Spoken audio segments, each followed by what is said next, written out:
নাকি ওই একটা লোক দোকানে যা কইছে তোমার দোকানে যতটি মিষ্টি হয় কামলাতে সবটি খেয়ে নেবো। তো দোকানদার কাছে খাইতে যদি না পারো তো কী হবে? কইছে খাইতে না বললে আর বোনকে দিয়ে দেবো। দোকানদার কাছে কাম হয়ে গেলে তো মিষ্টি তার খাইতে পারবে না, ওর বোনকে পেলে কাম হয়ে যাবে, বিয়ে করে নেবো। কইছে খাও। এই দোকানদার হুবে পড়ে গেছে, কইছে খাও। এই লোকটা গাবা গাবা গাবা গাবা মিষ্টি খেতে লে খাইতে খেতে এতটি মিষ্টি আর খেতে পারে যে ভাই এতটি মিষ্টি বেঁচে গেছে আর খাইতে পারে না। আবার 3 নম্বর গেট থেকে লিয়ে 1 নম্বর গেট পর্যন্ত হয়ে গেছে, হা করছে তো রসগোল্লা দেখাচ্ছে, কত খেবে। তখন 4টি মিষ্টি বেঁচে গেছে আর যাই না ভিতরে। তখন কী করে ওর বহিনকে ছেড়ে দিদি শুনতো, কইছে কি, কইছে মিষ্টিটি খাতো। ওর বহিন এসে গাবা গাবা গাবা গাবা মিষ্টিটি খেয়ে শেষ করে দিলে।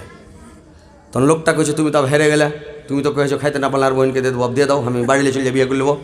কই তোমাকে কি কয়েছে আর বোনকে গোটাই দিয়ে দেবো, বিয়ে করলে এটা কথা হয়েছে কি? এই ধরনের বড় বড় চোখ করে দেখছে। তোমার সাথে কথা হয়েছে যদি মিষ্টিটি আমি খেয়ে শেষ করতে না পারি তো আর বহিনকে দিয়ে দেবো, খেয়ে নেবে, তোমার বুদ্ধি শেষ। কি করছে আর বুদ্ধি শেষ, মানে একদম ওর মিষ্টি লাভে থেকে চলে গেল বেচারি, বিয়ে করার আরমানি থেকে গেল। তো কথা হলো ভাই, কথার ক্যাপাসিটি একটু বুঝতে হবে। বিনা কামে মিষ্টিটি চলে গেল। আর হ্যাঁ, ও যদি ওকে কহে দিত যে যাই হোক তুমি তোমার খেতে না বলে তোমার বহিন কাকে দিয়ে দিও, আমি বাড়িতে চলে যাবো, বিয়ে করে নেবো, তাহলে দিয়ে দিত। কিন্তু ও কহেছে যে যদি আমি খেতে না পেরে আর বহিনকে দিয়ে দেবো, খেয়ে শেষ করে দেবে, বুদ্ধি শেষ, খতম। এরকম হলো। মানে এক জায়গায় ওই কোর্টে করেছি কি, মানে একজন আর ফাঁসি হবে। তো ফাঁসি হবে তো আর কইছে যে রাত 12টাতে ফাঁসি হবে, দিন 12টাতে ফাঁসি হবে। তো দিন 12টায় ফাঁসি হবে। দেখ কইছে তোর শেষ ইচ্ছা কি খাবি তুই কহ। উকিল কইছে আমি 12 ভাজা খাবো। তখন 12 ভাজা কাটাং কাটাং রেখে আর খাওয়ার সময় সুলি মাফ কিছু কইতে পারবে না। 12টা 1 মিনিট 2 মিনিট 5 মিনিট যখন হয়েছে 12টা 5 মিনিট আর খেয়া পানি টানি খেয়ে আব ফাঁসিতে চড়াবে। উকিল কইছে দাঁড়াও। বলে কেন? বললো ওর ফাঁসি হয়ে গেছে। কখন ফাঁসি হলো? যে 12টার সময় ফাঁসি হয়ে গেছে, দেখো এখন 12টা 5 মিনিট। ও হাকিম চন্দি হয়ে গেছে, বড় বড় চোখ করলে, এই কী ব্যাপার রে? তুমি তো লেখনি যাকে ফাঁসি দিয়ে মৃত্যুদণ্ড সাজা দেওয়া হবে, মৃত্যু কথাটা তো লেখনি, একে ফাঁসি দেওয়া হবে। তো ফাঁসি হয়ে গেছে, ওর বেঁচে আছে, আছে, ফাঁসি হয়ে গেছে, বেঁচে আছে। তো কথার ক্যাপাসিটি বুঝতে হয় নাকি? আর যদি বুঝতে না পারেন তো সব বেকার। একটা ওই পাড়া গ্রামে ঢ্যাঁট বাংলা বেটি ছেলে কাজিয়া করে কোর্টে কেস করে দেয়। তো কোর্টে যখন কেস করে দেয় তো কোর্টে যে ওই টিকটিকিতে চড়তে কাঠগড়াখানে, তো কাঠগড়াতে চলে হাকিম পুছ করছে, আচ্ছা এই লোকটা কি তোমাকে মেরেছিল? তো রাগের চোটে মেয়ে লোকটা কইছে না মারেনি। ও হাকিম লিখে দিলে না মারেনি। তো তোমাকে কিছু কহেনি? না কিছু কহেনি। ও লিখে দিলে না কিছু কহেনি। ওই যে লোকটা কি আসলে নির্দোষ? হ্যাঁ নির্দোষ। ও লিখে দিলে হ্যাঁ নির্দোষ। তার মানে কোর্টের হাকিম তার ঢ্যাঁট বাংলা বুঝে না, ওগুলো আমরা বুঝতে পারবো পাড়া গ্রামের লোক যে ও রাগের চোটে কইছে নাকি নাকি ভাই, এলে আমরা বুঝতে পারবো গ্রামের লোক যেগুলো রাগের চোটে কইছে। কিন্তু হাকিম তো আর রাগ বুঝে না, ও আর ঢ্যাঁট বাংলা বুঝে না, ও কইছে না মারেনি।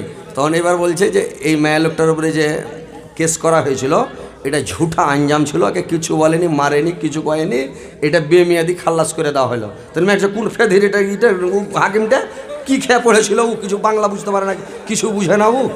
তো হাকিম বড় বড় চোখ করে দেখছে, ও পাড়া গ্রামের ছেলের কি বুঝবে। তো এরকম হচ্ছে ব্যাপার। দুনিয়া তো দুনিয়া ও আমার আল্লাহ, এই জিসমে রাখা যে জান, সব যে তোমার দয়ার দান। দুনিয়া তো দুনিয়া, মুসা নবীকে না দেখা দিয়ে বানিয়েছ তুমি কলিমুল্লাহ। ইসমাইল নবী জবাই না হয়ে গেল জবিহুল্লাহ। দুনিয়া তো দুনিয়া, পাখির কালো রাব, ঝর্নার পানি, ফলে ফুলে ভরা বাগান, সব যে তোমার দয়ার দান। দুনিয়া তো দুনিয়া। এর বুঝতে পারছেন তো? আমার কথাগুলো বুঝতে পারছেন তো? কোনো অসুবিধা হয় না তো? এবার ভালো করে শুনেন আর হ্যাঁ করবেন, মুড়ি লড়াবেন না তো রোজ করতে ভালো লাগবে না ভাই, বুঝতে পারছেন?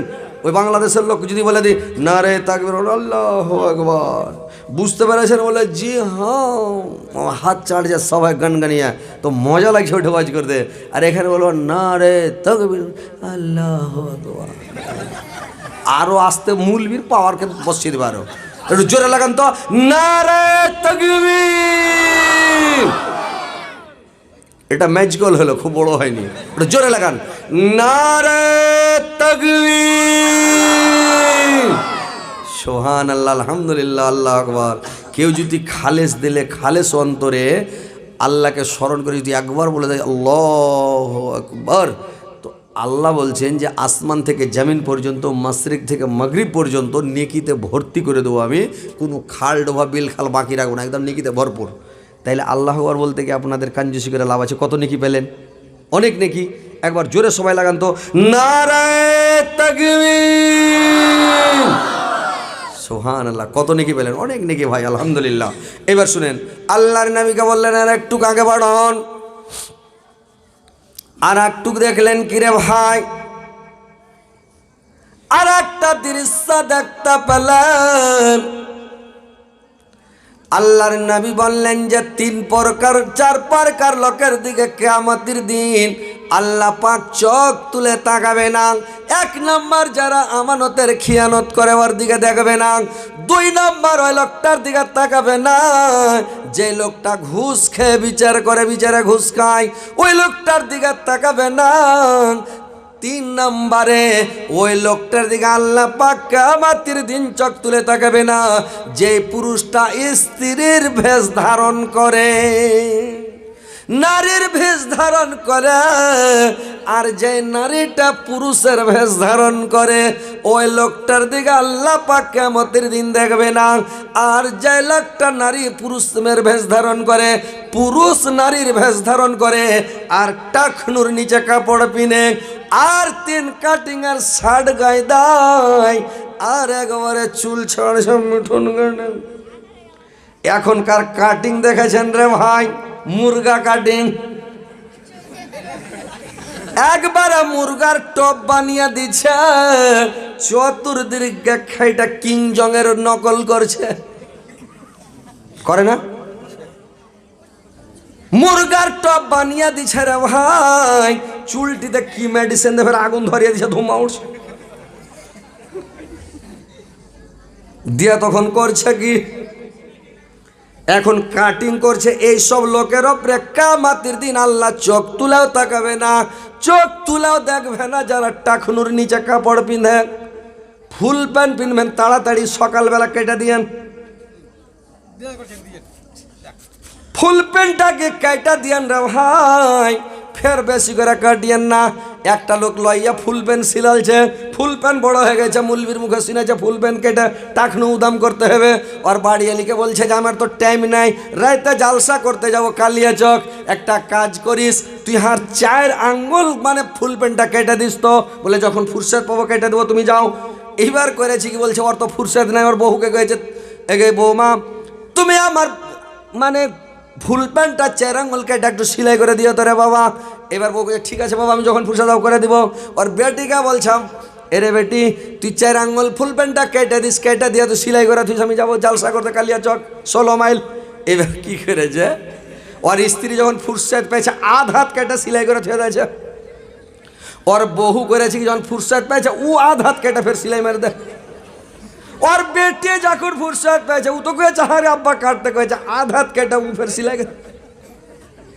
এইবার যখন কাজ কাম সেরে ও যখন আর জালসা করতে যাবে, ফুল প্যান্ট যদি পিনছে তো ফুল প্যান্ট কেন হবে, আন্ডার প্যান্ট হবে। আধ হাত করে কাটতে কাটতে হাঁটুর গায়ে চলে এসছে, বুঝতে পারছেন তো ভাইরে আমার। টাকনুর নিচে কাপড় পিনবেন না, আর টাকনুর নিচে পিনতে হয় না। যুবকেরা রঙে গেলে নতুন সাবাতায়, টাইট স্যুট পরে তাদের বসা বড় দায়। বাধ্য হয়ে স্যুটধারীরা দাঁড়িয়ে পেচ্ছাব করে, পেচ্ছাবের ছিটানি কিন্তু কয়েক জায়গায় পড়ে, পেচ্ছাবের ছিটানি কিন্তু কয়েক জায়গায় পড়ে। কিছু কিছু জমিন পরে, কিছু তাদের গায়, কিছু কিছু ছুটে পড়ে জুতা ভিজে যায়। ঠক ঠকা মাটিতে দাঁড়িয়ে পেশাব করে দেখিয়েন, জুতা তো ভিজে যাবে, পালিশ করতে হবে না। আপনার পায়জামা ভিজে বরবাদ হয়ে যাবে, হাঁটুর কাছ থেকে ভিজে যাবে। যদি গিট্টির ওপরে সাহানের ওপরে পেশাব করেন তো আপনার মাথার ওপরটা পুকুরা যাবে। দাঁড়িয়া ভাই পেচ্ছাপ করিয়েন না, দাঁড়িয়া পেচ্ছাপ করতে হয় না। কিন্তু স্যুটওয়ালারা যারা ফুল প্যান্ট পিনে ওরা পয়সা পেশাব করতে পারে না, কি করবে? বাধ্য হয়ে স্যুটধারীরা দাঁড়িয়ে পেচ্ছাপ করে। পেচ্ছাবের ছিটানি কিন্তু কয়েক জায়গায় পড়ে, কিছু পরে জমিন পড়ে, কিছু তাদের গায়ে, কিছু কিছু ছুটে পড়ে, জুতা ভিজে যায়। অনেক যুবক নামাজ ছাড়ে যায় ছুটেরই দায়, ধীরে ধীরে নামাজ ছাড়া অভ্যাস হয়ে যায়। অনেক যুবক ভোরের বেলা কোরআন পড়া ছেড়ে অর্ধেক গাল হাতে নবীর সুন্নাত জবাই করে। কেউ তো পুণ্য জবাই করে গুপকে উড়ান দেয়, কেউ তো ধুয়ে সাফ করে নারী সেজে যায়। নারী জাতির চেহারা সাদা দেখতে লাগে ভালো, তাদের মতন কি নর হবে কেমন করে বলো? বেটা ছেলে যতই কামাই যে ভাই, বেটি ছেলের মতন কি হবে? আল্লাহ ওরাকে দাড়ি মোচ দেয়নি, ওইটা ওরকে সৌন্দর্য। আর আমাদের পুরুষ জাতির দাড়ি মোচ দিয়েছে, এটা হলো আমাদের সৌন্দর্য নাকি? মোচ কাড়া হয়ে থাকবে সিংহবাগের মতন করে খালি গুণ নেবেন, স্ত্রী খালি ডরে পালাবে কাম খালি খালি মোচকে ভর গান আসবো নাকি ও খবর আসে না। তাইলে আল্লাহ দাড়ি মোচ দিয়েছে আমাদেরকে, দাড়ি বাড়াও, নবীর সুন্নাত। কেন দাড়ি বাড়াবেন না? দাড়িকে বাড়াও, মোচকে কাটো। ইব্রাহিমের সুন্নাত কয়টা? ইব্রাহিমের সুন্নাত জানেন? আমাদের বংশের পিতা হযরত ইব্রাহিম আলাইহিস সালামের কয়টা সুন্নাত জানেন? মোচকে কেটে ছোট করো, দাড়িকে বাড়াও। মোচ কাটো একটা সুন্নাত, দাড়ি বাড়াও আর একটা সুন্নাত, দুটা। কুনিগুলোকে কেটে ফেলো, কেউ বলছেন নখ কেটে ফেলো, কুনি বলছি তো কইছে এটা শেরশাবাদী ভাটিয়া বক্তা। মানে নখগুলোকে কাটো, যারা লোক কুনি বড় করে থয় রে ভাই, কুনি কহেন না, লোক কইছেন আপনারা কুনি, এই কুনিগুলোকে যারা বড় করে থয় ওর জ্ঞান আছে পশুর মতন। কুকুর কোনোদিন কুনি কাটে না, বিলাই কুনি কাটে না, শিয়াল কোনোদিন কুনি কাটে না, কাউয়া চেল গিধনি কোনো পোক পাখালি জীবজন্তু জানোয়ারেরা কুনি কাটে না।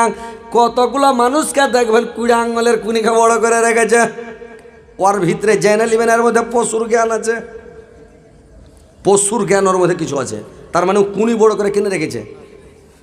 একটা লোকের বেরেনে মানে ওর মগজ বাহির করে বান্দরের মগজ ভরতে হলো।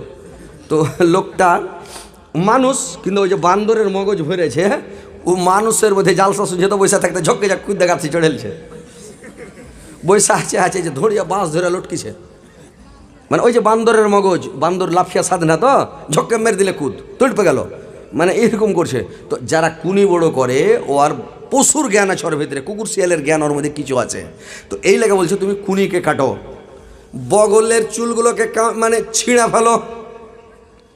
মোচ টোচগুলো দেখলে তা খুর ঠেকাবেন না রে ভাই, খুর ঠেকাইয়েন না। দাড়িকে কাটিয়েন না, মোচগুলোকে কেঁচি দিয়ে কাটেন, কেঁচি দিয়ে ডিজাইন করে ছোট করে রাখেন। যদি খুর ঠেকাবেন আপনার মাধ্যমে শক্তি শেষ, টেম্পার খতম। আপনি দাড়িকে বাড়ান, হযরত ইব্রাহিমের সুন্নাত। খাতনা করা নবী ইব্রাহিমের সুন্নাত। 80 বছর বয়সে কাঠের ওপরে থুয়ে কুড়াল দেয়া নিজের খাতনা নিজের কাচাঙ্গেরা কেটে, বুঝতে পারছেন? এটা ইব্রাহিম নবীর সুন্নাত। কেন? পবিত্র হওয়ার জন্য। এটা যেমন তেমন কথা নয়। লাভির নিচের চুলগুলোকে 40 দিনের মধ্যেই সাফ করতে হবে, এটা ইব্রাহিমের সুন্নাত।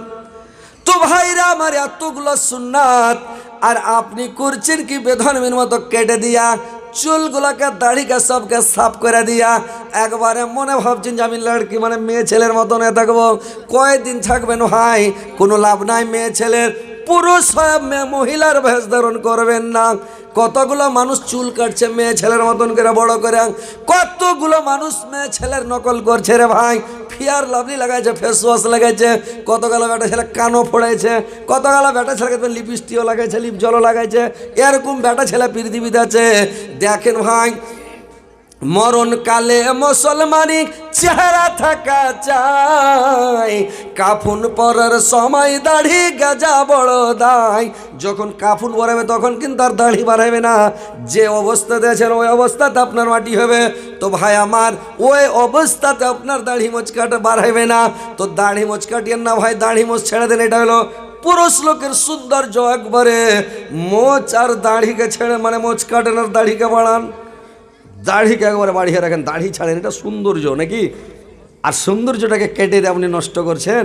আহা ভাইরে আমার, এবার আরো কত মানুষ দেখাক, আরো তাদের দেখি আমি হিপ্পি চুল কত, দূর থেকে দেখা লাগে বন মানুষের মতো।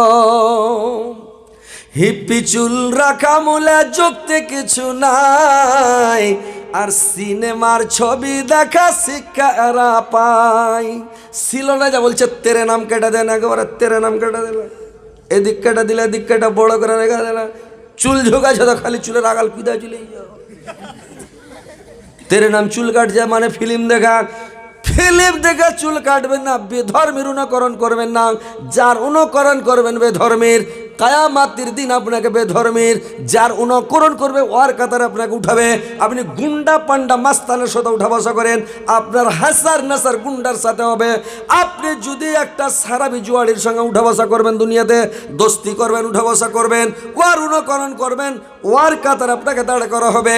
একটা আলেমুলমার সাথে, মুলবি মাওলানার সাথে উঠা বসা করেন, আলেমের সাথে দোস্তি করেন, আলেমের সাথে দোস্তি করবেন, আপনাকে আলেমের সাথে কিয়ামতের দিন উঠা হবে। ভাই আলেমকে ভালোবাসেন, মুলবিকে ভালোবাসেন, মুলবির সাথে উঠা বসা করেন, মুলবিকে হেলা করিয়েন না। মুলবি হচ্ছে, আলেম হচ্ছে ওয়ারেসাতুল আম্বিয়া, নবীর ওয়ারেস। সবারই ভাগ্যে জুটে না মুলবি, বুঝতে পারছেন? কতগুলা মেয়ে ছেলে দোয়া করছে আল্লাহ মুলবি স্বামী দিও, পেয়েছে কি? কত কেজি 2.5 কিলো 3 কিলো আর 7 কিলো 5 কিলো খালি বাতাসা সাদকা করছে, তাও মুলবি পাই না। কথা হচ্ছে ভাই যে আলেম ইজ্জত করে ওয়ারেসাতুল আম্বিয়া, নবী। আলেমকে ভালোবাসা মানে নবীকে ভালোবাসা, আলেমের ইজ্জত করা মানে নবীর ইজ্জত করা, নবীকে ভালোবাসা মানে আল্লাহকে ভালোবাসা। তাইলে আপনি আলেমের ইজ্জত করেন, আলেমের সাথে উঠা বসা করেন। একটা